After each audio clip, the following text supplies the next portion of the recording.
நம்ம சேனலோட முந்தைய பதிவுகளை பார்க்குறதுக்கு கீழே வீடியோ டிஸ்கிரிப்ஷனில் அதற்கான லிங்க் எல்லாம் கொடுத்துருக்கோம், போய் பார்த்து மகிழுங்கள்.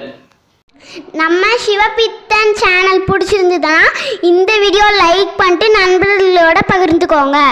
இந்த தொகுப்பு ரொம்பவே முக்கியமானது. சிவத்தேடலில் உள்ளவர்களுக்கு மட்டும் அப்படிங்கிறத நம்ம ரொம்ப தெளிவாக தான் சொல்கிறோம். இந்த இடத்துல கண்டிப்பாக அவர்களுக்கு இது பயன்படக்கூடிய பதிவாகத்தான் இருக்கும். ஏன்னா நமக்குள்ள நிறைய வினாக்கள் எழுந்து கொண்டே இருக்கின்றன. ஆரம்பத்தில் பக்தி அப்படிங்கிற அடிப்படை விஷயத்தில் ஆரம்பிக்கிறோம், அதாவது உருவ வழிபாடு பண்ண ஆரம்பிக்கின்றோம். அப்போ பார்த்திங்க அப்படின்னா உருவத்தில் இருக்கக்கூடிய இறைவன் மீது ஒரு அளவற்ற பக்தி கொள்கின்றோம். ஆனால் நமக்கு வழிகாட்டியவர்கள் நம்ம வாழ்ந்த சந்தர்ப்பத்திற்கு ஏற்ப சூழ்நிலைகளுக்கு ஏற்ப தான் நம்ம பக்தியும் இருக்கின்றது. அதுல எல்லாம் எந்த மாற்று கருத்துமே இல்லை. இப்போ அடிப்படையில் பக்தி அப்படிங்கிறது பார்த்தா நம்ம எது கேட்டாலும் சாமி கொடுக்கும் அப்படின்னு சொல்லி கொடுக்கறது ஒரு ரகம். அதுதான் பெரும்பாலும் எல்லா பக்கமும் இருக்குது. இன்னொரு பிரிவு பார்த்திங்க அப்படின்னா உண்மையான தேடல் அப்படிங்கிறது என்னன்னு குழந்தைங்களுக்கு சின்ன வயசுலேருந்தே சொல்லி கொடுக்குறவங்க. இன்னும் சொல்லப்போனால் ஞானம் பெற்றவர்கள் தன் குழந்தைக்கு சொல்லிக் கொடுக்கும் விதமே வேறாக இருக்கும். இந்த மாதிரி நிறைய விஷயங்கள் இருக்கின்றது. நான் மீண்டும் சொல்வது, உங்களுக்கு ஒரு குருவை தேடுவதற்கு இது உந்துகோலாக இருக்கும் இந்த பதிவு அப்படிங்கிறது தான். நீங்கள் உங்களுக்குள்ளேயும் உங்களை சுற்றியும் குருவை தேடுங்க. அதுக்கான சின்ன தூண்டுகோல் மட்டும்தான் நான். சரி, இப்படிப்பட்ட சூழ்நிலைகளில் நான் பலவாறு முயற்சி செய்தேன், இறைவனை காண்பதற்கு பலவாறு முயற்சி செய்தேன், ஆனால் என்னால் முடியவில்லையே அப்படின்னு நிறைய பேத்துக்குள்ள அந்த வினா இருக்கும். அப்போ நான் போகிற பாதை சரிதானா? அப்போ நான் இப்படி தான் பயணிக்கணுமா? எப்படி பயணிக்கணும் அப்படிங்கிற கேள்வி எல்லாத்துக்குள்ளேயும் இருக்கு இல்லைங்களா? அதுக்கான ஒரு சின்ன விளக்கம் அதை தான் நம்ம பார்க்க இருக்கோம். ஒரு விஷயம் அடிப்படையில் நல்லா தெரிஞ்சுக்கணும். அன்பே சிவம் அப்படின்னு சொல்லுவாங்க, அன்பே கடவுள் அப்படின்னு சொல்லுவாங்க. அதை நம்ம எப்படி வேணாலும் எடுத்துக்கலாம். பரம்பொருள் அப்படிங்கிறவரு ஒருத்தர் தான், பரமாத்மா அப்படிங்கிறவரும் ஒருத்தர் தான். அதை நம்ம பலவாறாக எடுத்துக்கொள்கின்றோம். அவ்வளோதான் வித்தியாசம். அவரை உணர்றதுக்கு நம்ம என்ன பண்ணணும் அப்படின்னா, உண்மையான அன்பு அப்படிங்கிறது இருந்தால் போதும். இந்த ஒரு வார்த்தை அல்லது இந்த ஒரு வாக்கியம் உங்களை மாற்றிடுமா அப்படின்னா, அதை இந்த இடத்துல நான் உங்களை மாற்றி ஆகணும், வேறு வழி இல்லை. அதற்காக தான் இதை நம்ம சொல்கிறோம். அது எனக்கும் சேர்த்து தான். ஏன் சொல்கிறோம்? ஐயா வள்ளலாரை எடுத்துக்குங்க. அன்பு அப்படிங்கிறதுக்கு இலக்கணமாக வாழ்ந்தவர் அப்படின்னு நம்ம சொல்லலாம். வாடிய பயிரை கண்ட போதெல்லாம் வாடினேன் அப்படின்னு சொல்கிறார். உயிரினங்களை மட்டும் அவர் சொல்லலை, வாடிய பயிரை கண்ட போதெல்லாம் வாடினேன் அப்படின்னு. அப்போ இந்த உலகத்தில் இருக்க எல்லா ஜீவராசிகளுக்கும், மரம் செடி தாவரம் எல்லாத்துக்குள்ளேயும் சிவத்தை கண்டவர் தான் நம்ம ஐயா வள்ளலார் அவர்கள் அப்படின்னு இந்த இடத்துல நீங்கள் புரிஞ்சுக்கணும். அப்போ இந்த இடத்துல ரொம்ப முக்கியம் என்ன? அன்பு, தூய அன்பு அப்படின்னு சொல்லக்கூடியது. எப்போ தூய அன்பு வரும்? எப்படி நம்ம அதை தெரிஞ்சுக்க முடியும்? இப்போ நமக்கு நல்லா தெரியும், சைவ நெறியை வளர்த்தவர்கள் நிறைய பேர் இருக்காங்க. நம்ம பட்டியலிட்டு சொல்லிக்கொண்டே போகலாம். ஆதி காலம் முதல் இன்று வரை பார்த்தீங்கன்னா சைவ நெறி தலை தோங்க நிறைய பேர் அரும்பாடு பட்டு கொண்டிருக்கிறார்கள். அவர்கள் பாதத்தை எல்லாம் நாம் கழுவி அதை நாம் கண்களில் ஒற்றிக்கொள்ள வேண்டும். அவ்வளவு புனிதர்கள் அனைவருமே. 1000 பல்லாயிரம் பாடல்களை இறைவன் மீது பாடியுள்ளார்கள். எப்படி அவங்களுக்கு அந்த ஆற்றல் வந்தது? அவர்களும் இந்த புவியில் சாதாரணமாக உங்களையும் என்னையும் மாறி பிறந்தவர்கள் தானே. எப்படி அவர்களுக்குள் அந்த ஆற்றல் வந்தது அப்படின்னு சிந்திச்சிங்கன்னா இறைவனை காணக்கூடிய அந்த விடயம் நமக்கு கிடைத்துவிடும். இப்போ சாதாரணமாக அந்த நால்வர்கள் எழுதினதாகட்டும், அல்லது நாயன்மார்கள் ஆகட்டும், இல்லை சித்தர்கள் பெருமக்கள் சிவனை பற்றி எழுதியவர்களாகட்டும், பல்லாயிரம் பாடல்களை பாடியுள்ளார்கள். அதையெல்லாம் நம்ம படித்தாலே நம்மளுக்குள்ள நெறி வந்துடும், இல்லைன்னா சொல்லலை. ஆனால் அப்படி முயற்சி பண்ணுறவங்க சிலருக்குமே இறைவனை காணக்கூடிய வாய்ப்பு கிடைக்கவில்லை. அப்படின்னா நான் தான் மீண்டும் சொல்லிவிட்டேன், தூய அன்பானது உங்களிடம் இருக்க வேண்டும். தூய அன்புனா எப்படி? நல்லா கேட்டுக்குங்க. உள்ளம் உருகும் அளவிற்கு உனக்குள் அந்த அன்பு இருக்க வேண்டும். இறைவனை பாடும்போது உன்னோட கடைக்கண்களில் நீர் அருவி மாறி பொங்கணும்.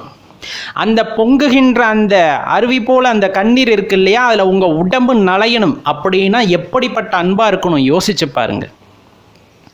சாதாரணமாக ஆனந்த கண்ணீர் வராது. ஆனந்தத்தின் உச்சத்திற்கு செல்லும் போதுதான் உங்களது கடைக்கண்களில் நீர் பெருக்கெடுத்து ஓடும். அந்த பெருக்கெடுக்கின்ற நீரால் உங்களது உடல் நலையும் அளவு உங்களின் அன்பு அங்கு இருக்கணும். அதுதான் ரொம்ப முக்கியமான விஷயம். அப்படி ஆனந்தத்தில் கூத்தாட வேண்டும். எப்படி? இறைவனை பாடும்போது கடைக்கண்களில் நீர் பெருகி அந்த உடல் நலையும் அளவு ஆனந்தம் வெளிப்பட்டு நாம் கூத்தாட வேண்டும்.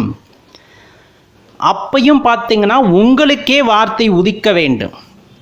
இறைவனை பாடியவர்களின் பாடலை எடுத்து நாம் பாடலாம், அவர்களெல்லாம் பெரியோர்கள், அதை நாம் பாடலாம். பாடும்போது பெரிய அறிவு, பெரிய ஞானம் கிடைக்கும். ஆனால் எப்போ உண்மையான அன்பு வெளிப்படும்?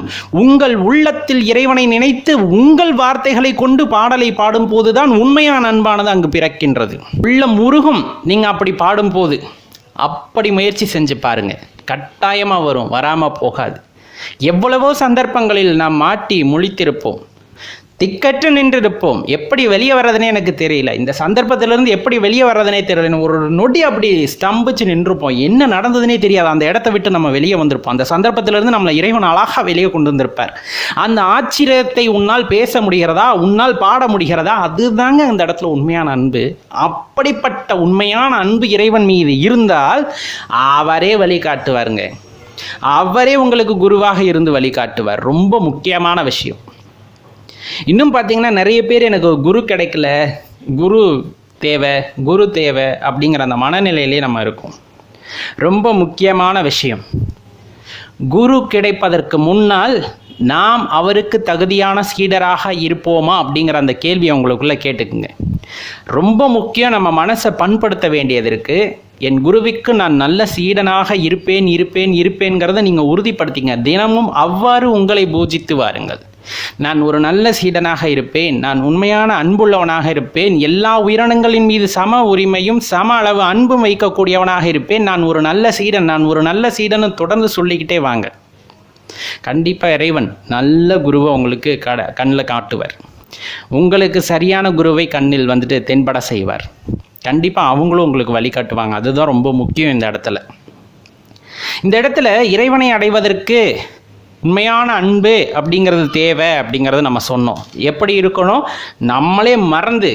நம்மை மறந்து நாம் பாட வேண்டும். நம் அனுபவங்களால் இறைவனை பாட வேண்டும். அந்த அளவுக்கான அன்பு உள்ளிருந்தால்தான் அப்படிப்பட்ட வார்த்தைகள் வரும். அப்படித்தான் நமது சைவத்தை வளர்த்தவர்களும் சரி, சிவநெறியை வளர்த்தவர்களும் சரி, உள்ளத்தால் உருகி தன்னுடைய உணர்வுகளை வார்த்தைகளில் வடித்து அந்த பாடல்களை கொடுத்தார்கள், சிவகதி அடைந்தார்கள்.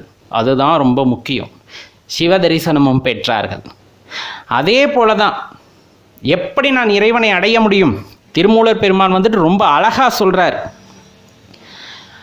பாடவல்லார் நெறி பாட அருகிலேன், ஆடவல்லார் நெறி ஆட அருகிலேன், நாடவல்லார் நெறி நாட அருகிலேன், தேடவல்லார் நெறி தேடுகில்லேனே அப்படின்னு சொல்லிட்டு ரொம்ப அருமையாக ஒரு பாடலில் விளக்குறார். 96வது பாடல் திருமந்திரத்தில். அதில் படி பார்த்தீங்கன்னா நிறைய பேர் வந்துட்டு உள்ள முருகி பாடி இறைவனை அடைகிறார்கள்.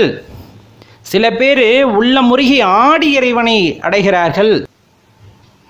அதே போல் சில பேர் வந்துட்டு அவரை எப்படி அடையணும்னு தேடி தேடி பல வழிகளை கண்டறிந்து அலைகிறார்கள்.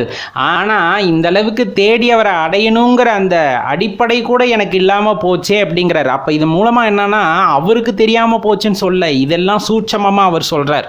உண்மையான அன்பால் உன்னால் இறைவனை பாட முடிகிறது என்றாலும், உண்மையான அன்பால் மனதினில் இறைவனை நிறுத்தி உன்னால் ஆட முடிகிறது என்றாலும், உண்மையாக அவரை தேடி அலைய வேண்டும் என்று அலைந்து அதற்கு ஒரு வழியை கண்டுபிடிக்கிறாய் என்றாலும் அதன் மூலியமாக இறைவனை அடையலாம். ஆனால் அந்த பக்கம் எனக்கு இல்லாமல் போச்சேன்னா அந்த பாட்டில் ரொம்ப வருத்தமாக சொல்கிறார். அப்போ நல்லா தெரிஞ்சுக்குங்க, உண்மையான அன்போடு உண்மையாக வந்துட்டு உள்ள முருகி நாம் செய்கின்ற ஒரு விஷயத்தில் இறைவனை காண முடியும். பிற உயிரினத்தின் மீது உண்மையாக அன்பு செலுத்தும் போதும் வந்துட்டு நம்மளால் இறைவனை காண முடியும். குரு கண்டிப்பாக நமக்கு கிடைப்பார். நம்ம ஏற்கனவே சொன்ன மாதிரி தான், எனக்கு ஒரு நல்ல குரு வேண்டும் அப்படின்னு கேட்பதற்கு பதிலாக நான் ஒரு நல்ல சிஷ்யனாக இருப்பேன், சீடனாக இருப்பேங்கிறத திரும்ப திரும்ப மனசுக்குள்ளே நம்ம சொன்னோன்னா கட்டாயமாக நமக்கான குருவை இறைவன் வழிகாட்டுவார். அல்லாத பட்சத்தில் இறைவனே உங்களுக்கு குருவாக வருவார். நல்லா தெரிஞ்சுக்குங்க. எப்போவுமே உண்மையான பக்தி என்றுமே தோற்று போகாது. விடாமுயற்சியாக நீங்கள் காட்டுகின்ற அன்பு தான் உங்களுக்கு ஆன்மீகத்தில் நல்ல ஒரு வழியை காட்டும் அப்படிங்கிறத ஞாபகம் வச்சுக்கோங்க. கண்டிப்பாக இது பயனுள்ளதாக இருந்திருக்கும் அப்படின்னு ஒரு சின்ன நப்பாசை தான் நமக்கு. ஏதாச்சும் ஒரு இடத்துல உங்களுக்கு ஆமாம் இல்லை இது சரிதான் இல்லை அப்படிங்கிற மாதிரி யோசிக்கிற மாதிரி இருந்ததுன்னா கண்டிப்பாக இனிமேல் அன்பு செலுத்துங்கள். இறைவனின் மீது அன்பு செலுத்துங்கள். இறைவன் மீதுனா வந்துட்டு எங்கேயோ இருக்கின்ற இறைவன் மீது இல்லை, உங்களுக்குள் இருக்கின்ற இறைவன் மீது அன்பு செலுத்துங்கள். உங்களை தினம் தினம் அர்ச்சனை செய்யுங்கள். உங்களுக்கு தினம் தினம் உள்ளே பூஜை செய்யுங்கள். அது இறைவனுக்கு செய்த பூஜை. மற்றவங்க மேலே அன்பு வைக்கும் போது அதுக்கான பலன் கிடைக்காம போயிடும். ஆனால் உண்மையாலுமே கடவுள் மீது, அதாவது உங்கள் மீது நீங்கள் வைக்கின்ற அன்புக்கு என்றுமே பலன் கிடைக்காம போகாது அப்படிங்கிறத நல்லா தெரிஞ்சுக்குங்க. இன்றைக்கி நம்ம என்ன பார்க்க இருக்கோன்னா, சிவனை எப்படி நான் வழிபட ஆரம்பித்தேனே எனக்கு தெரியல அப்படின்ட்டு ஒரு சில பேர் இருப்போம் இல்லைங்களா, அவங்களுக்கான பதிவு தான் அப்படின்னு நம்ம சொல்லலாம். சிவனை எப்படி வழிபட ஆரம்பித்தீங்க அப்படின்னு தெரியலையா? ஏன்னா நம்ம ஏன் இந்த கேள்வியை கேட்குறோன்னா, நிறைய பேர்த்துக்கு இந்த அனுபவம் இருந்திருக்குங்க. ஆரம்பத்தில் சில பேர் நாத்திகவாதியாக இருந்திருப்பாங்க, சில பேர்த்துக்கு சிவன் மேலே ஒரு பிடிப்பே இருந்திருக்காது, சில பேர்த்துக்கு கடவுள் நம்பிக்கையில் கொஞ்சம் நிலையற்ற தன்மை இருந்திருக்கும், கடவுள் இருக்காரா இல்லையான்னு ஒரு குழப்ப நிலையில். இந்த மாதிரி நிறைய நபர்களை நம்ம வாழ்க்கையில் சந்தித்திருக்கக்கூடும். ஏன் இதில் ஒருத்தர் நம்மளாக கூட இருந்திருப்போம். சில பேர்த்துக்கு தான் என்ன பாக்கியம் கிடைக்கும்னா, தாய் தந்தை வழியிலேயே சிவனோட அறிமுகம் கிடைக்கும். அவர் எப்படிப்பட்டவர்னு கிடைக்கும், அவர் எப்படி வழிபடணும் அப்படிங்கிறதெல்லாம் தெரியும். இந்த மாதிரி முறையாக வந்திருப்பாங்க. சில பேர்த்துக்கு அடிப்படையில் ஆன்மீகம்னா என்னன்னே தெரிஞ்சிருக்காது. நம்ம மேலே சொன்ன மாதிரி நான் எந்த வயசுலேருந்து சிவனை கும்பிட ஆரம்பித்தேன்னு தெரியலங்க, அதுவே தெரியாமல் என்னை அவர் ஆட்கொண்டார் அப்படின்னு சொல்லக்கூடிய நபர்கள் நிறைய பேர் இருப்போம். அப்படி இருக்கவங்களுக்கான பதிவு தான் இது. உன்னுள் இருக்கிறார், உன்னுள் இருந்து வெளிப்படுகிறார் அப்படிங்கிறது தான் ரொம்ப முக்கியமான விஷயம். எந்த காலம் எந்த நேரம் அப்படிங்கிறது அவர் தீர்மானித்திருப்பார். இந்த காலகட்டத்தில் இவனுக்கு இதை உணர வைக்க வேண்டும் என்று தன்னுள் நம்முள் இருக்கின்ற சிவமானது வெளிப்படுகிறது. இரக்கத்தின் வாயிலாக, அன்பின் வாயிலாக, கருணையின் வாயிலாக ஏதோ ஒரு வழியில் அந்த சிவபெருமான் தன்னை வெளிக்காட்டுக் கொள்கின்றார் உங்களிடம் இருந்து. அவ்வளவுதான் அந்த இடத்துல ஒரு விஷயம். இதைத்தான் நம்ம ஆட்கொள்தல் அப்படின்னு சொல்கிறோம். நீங்கள் வெளியே பார்த்தீங்கன்னா சிவபெருமானோட அருள் உங்களுக்கு கிடைக்கிறதா நினச்சிங்கன்னா அதுக்கு பேர் ஆட்கொள்தல். உங்களுக்குள்ளே தான் சிவன் இருக்கிறாருன்னு நம்பினீங்கன்னா அந்த இரக்கமோ கருணையோ உங்களுக்குள்ளே பிறந்து நீங்கள் சிவமாகவே மாறுகிறீர்கள் அப்படின்னா உங்களுக்குள்ளே இருக்க சிவமானது வெளிப்படுகிறது அப்படின்னு தான் நம்ம சொல்ல முடியும். அப்போ ஒரு சில பேர் என்னன்னா, எப்போ என்னை ஆட்கொண்டார்னே தெரில, எனக்கு எல்லாமே அவர் தான் அப்படின்னு ஆயிடுவோம். எங்கள் அப்பாங்க அப்படின்ட்டு சில பேர் உரிமையாக சொல்லுவாங்க. சில பேர் அவர் என் நண்பருங்க அப்படின்னு சொல்லுவாங்க. நான் எதாக இருந்தாலும் அவர்கிட்ட பேசுவேங்க அப்படின்னு சொல்லுவாங்க. அதே போல் சில பேர் பார்த்தா அதெல்லாம் எனக்கு சொல்ல தெரியாதுங்க, அவர் தான் எனக்கு எல்லாமே, அதை சொல்கிறதுக்கெல்லாம் எனக்கு வார்த்தையே இல்லை அப்படின்னு சொல்லுவாங்க. இதெல்லாம் உச்சகட்ட பக்தி அப்படின்னு சொல்கிறது. சிவனை கடவுளாக யாருமே பார்க்கறதில்ல. உங்களுக்கு நல்லா தெரிஞ்சிருக்கும், சிவபக்தியில் இருக்கவங்க சிவனை கடவுளாவெல்லாம் பெரும்பாலும் பார்க்கறதே இல்லை. அவர் தான் எல்லாமே. ஏன்னா நான் தானே அவரை நான் எப்படி பிரித்து பார்க்க முடியும்? அதனால தான் என் தாயாக, தந்தையாக, நண்பனாக, காதலியாக, காதலராக, இது மாதிரி பல வடிவங்கள் அவருக்கு கொடுத்து வழிபடுகிறார்கள் சிவபெருமானை. அதில் நீங்கள் எப்படி வழிபடுறீங்க அப்படின்னு கொஞ்சம் யோசிச்சு பாருங்களேன். சில பேர்த்துக்கு இதில் ஒரு குரூஷியலான டைமும் வர்றது இருக்குது. எப்படி நம்ம சொல்கிறோம் அப்படின்னா, சிவபக்தியில் மூழ்கி இருப்பாங்க. அவங்கள அதுலேருந்து விளக்கிறதுக்கு இந்த ஊரே பாடுபடும். ஏடா போய் உனக்கு வேறு சாமி கிடைக்கலையாடா வழிபடுறதுக்கு, இந்த வயசுலேயே போய் பட்டையும் கொட்டையும் அலைஞ்சிக்கிட்டு இருக்க அப்படின்னு கேட்குறது. ஒன்றே ஒன்று தான், அந்த பட்டையும் கொட்டையும் சொன்னதே அவருக்கு புண்ணியம். அந்த இடத்துல அதை அணிந்து கொண்டு இருக்கிற நமக்கு எவ்வளோ புண்ணியம், நம்ம எவ்வளோ பாக்கியம் பண்ணியிருக்கணும். யார் போகிற வர்றவங்க எல்லாம் நெத்தியில் திருநீர் பூசிட முடியாதுங்க. உண்மையாக சொல்லப்போனால் போகிற வர்றவங்கெல்லாம் ருத்ராட்சத்தை கழுத்தில் மாட்டிக்க முடியாதுங்க. அவரோட அருள் வேணுங்க, இல்லைன்னா அதை நம்மளால தொடக்கூட முடியாதுங்க. அதை மீறி அது என் நெத்திக்கும், அதை மீறி என் கழுத்துக்கும் அந்த கண்டிகை ஏறுது அப்படிங்கும்போது நான் எவ்வளோ புண்ணியம் பண்ணியிருக்கணும். அப்போ தானே அது என் கழுத்தில் ஏறும், அப்போ தானே என் நெத்தியில் விபூதி ஏறும். அப்படிப்பட்ட மகிமை பொருந்தியவர்கள் நாம் அப்படிங்கிறத இந்த நேரத்தில் தெரிஞ்சுக்கணும். அப்போ ஆற்றல் வாய்ந்தவர்கள் இந்த நேரத்தில் எல்லாருமே சொல்லும் போது ஒரு ஆசிலேஷன் மனசில் அந்த இடத்துல விபூதியை பூசும்போது ஒரு செகண்ட் நான் யோசிச்சிட்டேன் அப்படின்னாலும் அது தப்பாக போயிடுது. நான் கொண்ட பக்தி அப்படிங்கிறது அந்த இடத்துல கேள்விக்குறியாயிடுது. யார் என்ன சொன்னால் என்ன, எனக்கு எம்பெருமான் பெரியவர், அவரை விட யாரும் எனக்கு பெரியவராதுன்னு தெரியல, மற்றவங்கள யாரும் என்னால் கண்ணால் பார்க்கக்கூட முடியல அப்படிங்கிறத உண்மையான சிவபக்தி. அந்த இடத்துல யார் சொன்னால் எனக்கு என்னப்பா, போங்கப்பா எனக்கு எல்லாமே சிவபெருமான் தான் அப்படிங்கிற அந்த மனசு, அந்த குழந்தை மனசு, அதுதான் சிவபெருமான். நல்லா தெரிஞ்சுக்குங்க. இதெல்லாம் மீறி சில பேர் ஆசிலேஷனில் அந்த இறைநிலை, அந்த இறை பக்தியை விட்டு விலகி போகிறாங்கல்ல, அதெல்லாம் அவர்களுக்கு வைக்கப்பட்ட பரீட்சை அப்படிங்கிறத அவங்க பின்னாடி தான் தெரிஞ்சுப்பாங்க. எல்லாத்துக்குமே சோதனை வருங்க. ஒரு எக்ஸாமில் ஒரு படிப்பு படிக்கிறீங்க, எக்ஸாம் எழுதாமல் உங்களை பாஸ் போட்டுருவாங்களா? என்னதான் நான் வந்துட்டு நல்லா படிச்சிருக்கேன்னு நீங்கள் சொல்கிறீங்க, புக்கவே தரவு பண்ணிட்டேன் சார், என்ன நீங்கள் வந்துட்டு டைரெக்டாக வந்துட்டு 9ஆவதுலேருந்து 10ஆவதுக்கு ப்ரமோட் பண்ணுங்கன்னா யாராச்சும் பண்ணுவாங்களா? பண்ண மாட்டாங்கல்ல. அதே மாதிரி தான் உங்களோட பக்தி ரொம்ப மிகச்சிறந்தது, ஆக சிறந்தது உங்களது பக்தி. அதை உலகத்துக்கு நான் எப்படி ஐடென்டிஃபை பண்ணி உங்களை உயர்த்தி காமிக்கிறது? அப்போ அதுக்கான சோதனைகளும் பரீட்சைகளும் இருக்கத்தான் செய்யும். அதில் நம்ம எப்படி தேர்றோம் அப்படிங்கிறது அந்த இடத்துல முக்கியம். அப்போ அந்த பரீட்சைக்கும் சோதனைக்கும் பயந்து நான் விலகுகிறேன் அப்படின்னா நான் கொண்ட பக்தி உண்மையா? அப்போ நான் புத்தகத்தில் படித்ததை ஒழுங்காக என்னால் ப்ரெசென்ட் பண்ண முடியாது, என்னால் காமிக்க முடியாது, நான் அந்த அளவுக்கு படிக்கலை அப்படிங்கிறது தானே பரீட்சைக்கு அப்பியர் ஆகாமல் இருக்கிறதோட அர்த்தம். அதே போல தான் இந்த இடத்துல பரீட்சைக்கோ சோதனைகளுக்கோ அஞ்சக்கூடாது. சிவபக்தர்கள் அஞ்சவும் மாட்டார்கள், அது அடுத்த விஷயம். அதை மீறி சில பேர் விலகி போயிடுறாங்க. அப்படிங்கும் போது தான் அவங்க புரிந்து கொள்ள வேண்டியது நிறைய இருக்குது அப்படிங்கிறதுக்காகத்தான் இதை நம்ம சொல்கிறோம். அப்போ எந்த இடத்துலையும் அஞ்சுவது அப்படிங்கிறது சிவனடியார்களுக்கான பண்பு அல்ல. எந்த இடத்திலும் பயம் கொள்ளக்கூடாது. எந்த சோதனை வந்தாலும், ஏப்பா எனக்கா அந்த சோதனை வந்துச்சு, ஏப்பா நீ வேற, எனக்குள்ளே இருக்கவனுக்கு வந்த சோதனைப்பா, அதை அவர் பாட்டுக்கு வேறு, நான் ஏப்பா கவலைப்படணும், நம்ம பாட்டுக்கு நடந்து போயிட்டு இருந்தோம்னா எந்த பிரச்சனையும் நமக்கு இருக்காது. அதை தான் இந்த இடத்துல தெரிஞ்சுக்கணும். ஒரே ஒரு விஷயத்தை நல்லா தெரிஞ்சுக்குங்க. உங்களுக்கு அன்பு கிடைக்கும்னு நினச்சா அது அம்மா கிட்ட இருந்து கிடைக்கும். பாதுகாப்பு வேணும்னு நினச்சிங்கன்னா அது அப்பா கிட்ட இருந்து கிடைக்கும். அரவணைப்பு வேணும்னு நினச்சிங்கன்னா உங்கள் தாத்தா பாட்டிக்கிட்ட இருந்து தான் கிடைக்கும். நம்பிக்கை அப்படிங்கிறது என்னன்னு உங்களுக்கு தெரியணும்னா உங்களோட கணவன்கிட்டையோ அல்லது உங்கள் மனைவி கிட்ட இருந்து மட்டும்தான் அதை நீங்கள் உணர முடியும். விடாமுயற்சின்னா என்ன, களங்கமற்ற உள்ளம் எங்கே இருக்குன்னு பார்த்தீங்கன்னா உங்கள் குழந்தைகள்கிட்ட இருந்து உணர முடியும். ஆற்றல்னா என்ன, கல்வினா என்ன, ஞானம்னா என்ன, அர்ப்பணிப்புனா என்ன, வீரம்னா என்னன்னு உங்களோட குரு கிட்ட இருந்து தான் கற்றுக்க முடியும், உங்கள் ஆசான்கிட்ட இருந்து தான் கற்றுக்க முடியும். ஒழுக்கம்னா என்னங்கிறது இந்த சமுதாயத்துக்கிட்ட இருந்து தான் கற்றுக்க முடியும். நட்புங்கிறத ஒரு நண்பன்கிட்ட இருந்து தான் நீங்கள் உணர முடியும். இதையெல்லாம் சேர்த்து இதையும் தாண்டி எனக்கு முக்தி அப்படிங்கிறது என்னன்னு தெரியணும், முக்தி வேணும்னு நினச்சா அது சிவபெருமானால் மட்டும்தான் கொடுக்க முடியும். நல்லா தெரிஞ்சுக்கங்க. அதுதான் இந்த இடத்துல உயர்ந்த சிவபக்தி ஆகிறது. எனக்கு என்ன தேவை? முக்தி தேவை. அப்போ இத்தனை பண்புகளும் பார்த்தோமே, இதோடு சேர்ந்த அந்த முக்தியும் எனக்கு தரவல்லவன் யார் அப்படின்னா அது சிவபெருமானை தவிர வேறு யாராகவும் இருக்க முடியாது. அதை முழு மனசாக நம்ம உணர்ந்துக்கிட்டாலே போதுமானது நண்பர்களே. நம்மளோட வாழ்க்கையில் எல்லாமே கைகூடி வரும். வாழ்க்கையை சிறந்ததாக வாழ்ந்து காட்ட வேண்டும். பல ஆயிரம் கோடி பேர் இந்த பூமியில் வாழ்ந்திருக்கிறார்கள். ஒருவர் பெயரை கூட இந்த பூமி நிலையாக வைத்து கொண்டதே இல்லை. காலம் அதை மாற்றிக்கொண்டே இருக்கின்றது. காலம் சுழற்சிக்கு உட்பட்டது. அதில் நீங்களும் நானும் வந்து செல்பவர்களே தவிர நிலையாக இங்கு இருக்க போபவர்கள் அல்ல. அதையும் மீறி சில பேர் இங்கு இருக்கிறார்கள் என்றால், சித்த பெருமக்கள் தொடர்ந்து வாழ்கிறார்கள் என்றால், தன்னுள் இருந்த சிவத்தை உணர்ந்தவர்களால் மட்டும்தான் அப்படி வாழ முடியும் அப்படிங்கிறத இந்த இடத்துல நம்ம ரொம்ப தெளிவாக புரிஞ்சுக்கணும்.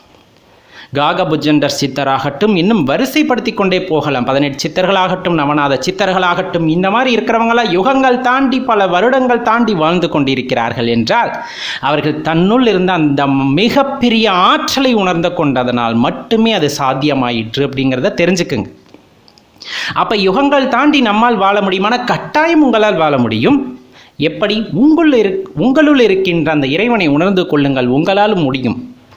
உங்களுள் இருக்கின்ற சிவத்தை உணர்ந்து கொள்ளுங்கள், உங்களாலும் அது கட்டாயம் முடியும். எவ்வாறு முடியாமல் போகும் என்பதே எனது வினாவாக இந்த இடத்தில் இருக்கின்றது. ஆனால் அதுக்கான முயற்சியை நம்ம செய்கிறோமா அப்படிங்கிற ஒரு கேள்வியை உங்களுக்குள்ளே எழுப்பி பார்த்தீங்கன்னா, முயற்சியை ஆரம்பிக்கின்றோம், அதை முடிக்கிறது இல்லை. ஏன்னா எல்லாமே எங்களுக்கு ஃபாஸ்ட் ட்ராக்கில் கிடச்சிடணும் அப்படிங்கிற அந்த ஒரு எண்ணம் இப்போ பரவலாக எல்லாத்து மனசுக்குள்ளேயும் வந்துருச்சு. சாப்பாடு உலையில் போட்டு கொதித்து கஞ்சியை வடிகட்டி சாப்பிட்ட காலம் போய் 5 விசில் வச்சா டப்புன்னு எடுத்தமா சாப்பிட்டோமான்னு இருக்கிறத விட்டுட்டு உலையில் போட்டுக்கிட்டு இருக்கியே அப்படிங்கிற காலம் ஆச்சு. அதை கூட பொறுத்துக்கிட்டு போகணும். படிப்பு 5 வருஷம் படிக்க வேண்டிய படிப்பை சுருக்கி 3 வருஷத்தில் காம்பேட்டபிளாக தர்றேன் படி அப்படின்னு சொன்னப்பையும் ஏற்றுக்கிட்டு போனோம். ஆனால் வாழ்க்கை முழுவதும் தவம் செய்து ஒருவன் ஞானத்தை பெறுகின்றதை நான் ஒரே வாரத்தில் கற்றுக்கொள்ள வேண்டும், ஒரே நாளில் தெரிந்து கொள்ள வேண்டும் அப்படிங்கிறத யாருனாலையும் ஏற்றுக்க முடியாது. தன் மேல் ஒருவனுக்கு எவ்வளவு நம்பிக்கை இருக்கிறது என்பதை இறைவன் சோதிக்கும் பட்சத்தில் அதை ஒரு நாளில் எனக்கு சோதனையை வைத்து முடித்து நீ யார் என்று காட்டிவிடு அப்படின்னா இது நடக்கிற விஷயமா? எதற்கும் பொறுமை தேவை அப்படிங்கிறத நல்லா தெரிஞ்சுக்குங்க. பொறுத்து போனோம்னா நம்மளுக்கு எல்லாமே சரியானதாக நடக்கும் நண்பர்களே. சிவனோட அருள் இருந்தால், அந்த சிவத்தை அறிந்து கொண்டால் இந்த உலகமே மாயை அப்படிங்கிற விஷயம் நம்மளுக்கு நல்லா தெரிஞ்சிடும்.